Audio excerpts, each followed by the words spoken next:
Hello mga kababayan and magandang morning sa inyo. Kamusta naman kayong lahat dyan guys? By the way, happy Mother's Day to all the mothers out there kahit saang mang lupalop ng mundo. Alam ko pa mag Mother's Day greeting. Nakakaloka. Sa Africa kasi guys, matalino ako. Pero dito sa Pinas, parang naging parang bumababa yung IQ ko dito. Anyway, I wanted to give you update what's happening on the ground. Wow, on the ground. Ito ang nanay ko ngayon, pa duyan-duyan lang. Nang! How are you? I'm fine. I'm fine. Ito naman sa Auntie Corning, naglilinis siya ngayon. Todo linis siya talaga. Guys, by the way, no, dito sa amin ang dami-daming langaw ngayon. Sa totoo lang. Ayun naman yung tatay ko, guys, nag ng tilapia. Puntahan natin siya mamaya. Pasensya dun sa langaw, guys, ha. I know it's a little bit, madumi, ganon. But this is what's happening on our surrounding right now. Alam nyo yun? Every summer, laging ang daming langaw. Yung part na doon, nag-post pa sila sa Facebook na nagkukulambo sila na kumakain kasi nga ang daming langaw. Meron kasing poultry dito guys sa amin.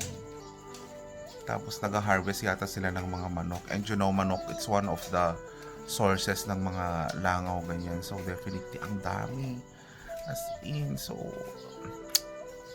sa mga ganitong bagay siguro, I think the government, especially when it comes to the local community of the barangay, di ba? They should really do something about it.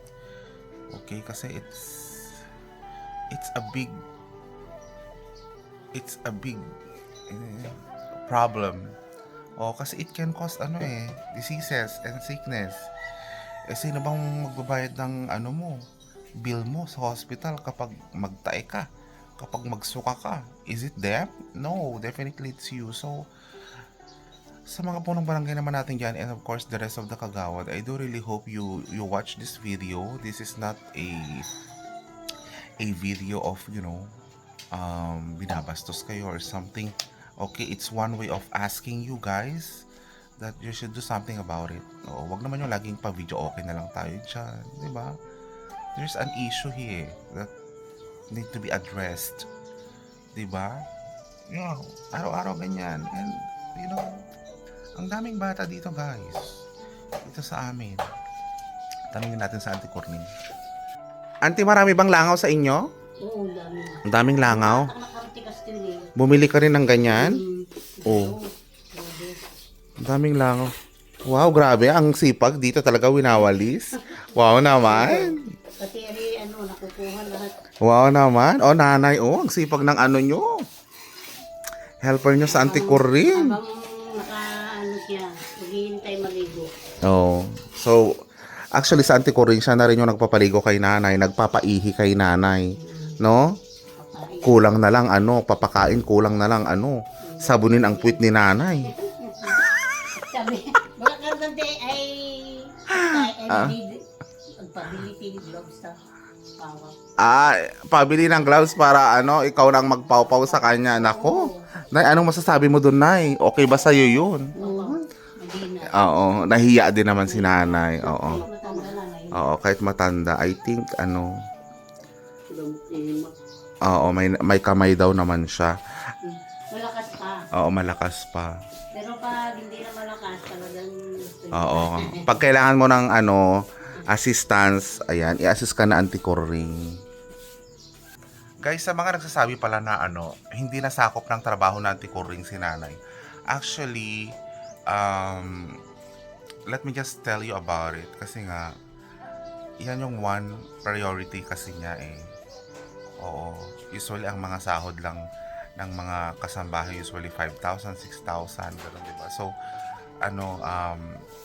nag-meet kami ng kapatid ko, nag-talk kami about it na itaas na lang. Oo. So, sa Manila, guys, don't compare Manila to our barangay kasi it's very far. Okay? So, dito kasi iba. Mas mura dito, mga ganon. So, definitely 8K yung monthly niya and kasama na dun yung pag-a-assist niya kay nanay. Oo, and definitely we're going to give her something very soon kapag tumagal-tagal siya. Yun lang talaga yung pagkausap ko. Sabi ko naman, hindi naman kami masyadong maselan sa bahay. Hindi naman kami, alam mo yun, okay naman yung konting linis lang. Mga ganon. But definitely, she has to clean everything. Sabi ko nga, may mga bisita, may mga kapatid na pupunta eh. Siyempre, baka may masabi, we cannot control their mind, mga ganon. So, ang main focus niya talaga yung si Inang talaga at si Tatang. Definitely. Kasi, I want to be assured na naalagaan sila from time to time. Sana rin nag-i-inject ng insulin ni Inang. So, na-practice na rin namin siya ng ganon. Yeah, medyo hindi na talaga part ng trabaho yun ng kasambahay. But definitely, it's a matter of, understanding. Oo. So, ang trabaho sa bahay, medyo busy siya sa umaga hanggang 12 o'clock. But the rest, ano lang naman na, makapag-rest naman na siya ng maayos. Tanungin natin siya para coming from her. Auntie, kamusta naman ang ano mo dito, isang linggo? Yung totoo. Okay, kaya ko buti. Kaya mo naman. Mabigat ba ang trabaho? Ah, Hindi naman, no? Oo. Paulit-ulit lang naman yung proseso ng trabaho. nakakapag-rest naman. Oo, nakakapag-rest. Kasi, Buti oras ko mag-rest. oo, marami siyang oras na mag-rest. Ito ka, hanap ko na nakagaraw-garaw, siyempre, Oo. Hanap pa lang. No, amon to si Kuanan, technique na, ito brand. Oo, sabi niya, pag alam mo na raw yung routine at technique, alam mo na daw ang trabaho. 'Di ba? Pero yung dati mong trabaho, auntie, saan ba? Hindi lang panawak sa tao. Oo. Oo, yung latest na umalis ka. Isa lang, Sa may ano yun, 'di ba? Sa may city, yung malaking bahay daw. kalawa. Oo, fourth floor ang ano mo, 'di ba? Oo, isa ako doon. O mag-isa siya doon, laki-laki na bahay. 2 years na, 2 years na kawan kaya yun daon, magirukan na. O, 'di ba? Nabutong ganyan na bakto, di ba lang? Oo, ang laki ng bahay. Anong pinaka-challenge mo doon? Yung maglaban ng comforter? Oo, kung portal, yun ang ayaw. Oo, 'di ba? Yun ang ayaw na auntie. So dito sa bahay, as much as possible, pinipili pa rin namin yung comfortability ng isang trabahador. Yun bang concern? Meron kaming sense of concern na hindi porket kasambahay ka, talagang i-overuse ka na, i-maximize ka na. Hindi naman ganun sa amin. Oo, so we treat them nicely. We treat them like a family to us. May mga trabaho naman na hindi na namin pinapatrabaho sa kanya, mga ganun po. Sorry sa mga langaw, ang dami talagang lumilipad. Oo, medyo makati rin sa katawan itong mga langaw, mga dugyot kasi yan ng mga mga peste. So, yun, yun lagi yung sinasabi namin sa mga kasambahay namin na kinukuha, na they are free. Kapag mga hapon na, they can rest. Hindi naman namin sila inoobligang, alam mo yun, kasi as much as possible we respect each other's time. Puntahan natin si tatay. Dad! How are you? Ito yung tatay kong sipag. Ay, Tang! May nabalitaan ako. Ano? Naghahanap sila ng tagalinis ng isda. Sa palengke. 500 daw isang araw. Pwede ka bang isali?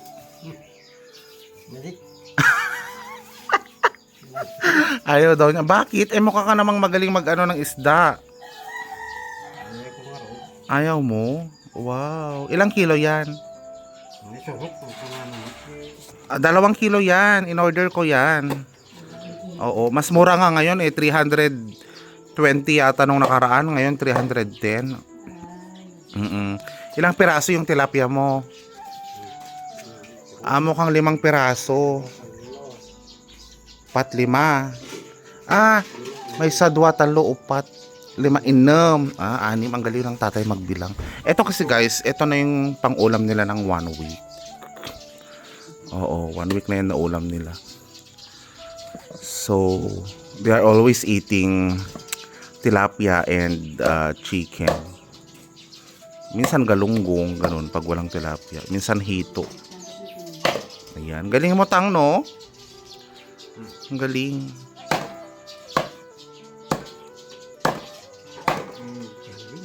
Galing-galing.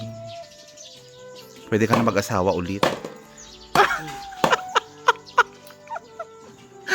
Pwede na mag-asawa ulit.